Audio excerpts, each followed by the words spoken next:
প্রকৃতির উদ্দেশ্য জানানো নহে, অনুভব করানো। চারিদিক হইতে কেবল নানা উপায়ে হৃদয় আকর্ষণের চেষ্টা হইতেছে। যে হৃদয় জড় হৃদয়, তাহাকেও মুগ্ধ করিতে হইবে। দিবানিশি তাহার কেবল এই যত্ন। তাহার প্রধান ইচ্ছা এই যে সকলের সকল ভালো লাগে, এত ভালো লাগে যে আপনাকে বা অপরকে কেহ যেন বিনাশ না করে। এত ভালো লাগে যে সকলে সকলের অনুকূল হয়। কারণ এই ইচ্ছার উপর তাহার সমস্ত শুভ, তাহার অস্তিত্ব নির্ভর করিতেছে। প্রথম অবস্থায় শাসনের দ্বারা প্রকৃতির এই উদ্দেশ্য সাধিত হয়। প্রথমে দেখিলে জগৎকে ঘুষি মারিলে তোমার মুষ্টিতে গুরুতর আঘাত লাগে। ক্রমে দেখিলে জগতের সাহায্য করিলে সেও তোমার সাহায্য করে।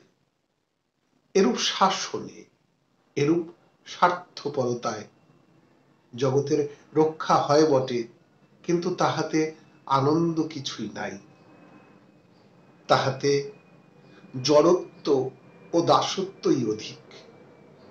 এই জন্য প্রকৃতিতে যেমন শাসনও আছে, তেমনি সৌন্দর্যও আছে। প্রকৃতির অভিপ্রায় এই, যাহাতে শাসন চলিয়া গিয়া সৌন্দর্যের বিস্তার হয়।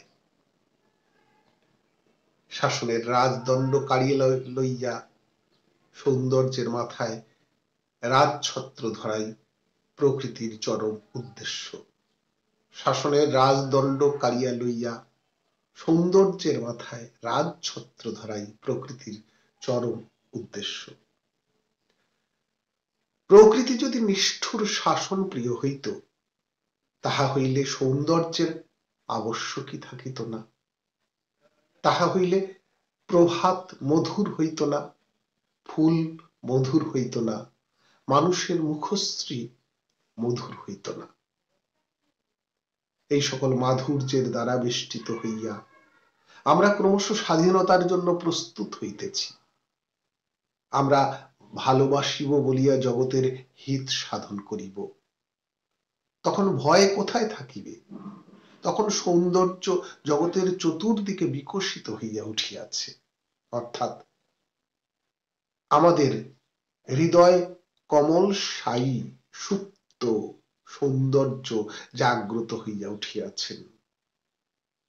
তিনি জাগিয়াই আমাদের চতুর্দিকস্থ শাসনের সিপাহী গুলোর নাম কাটিয়া দিয়াছেন।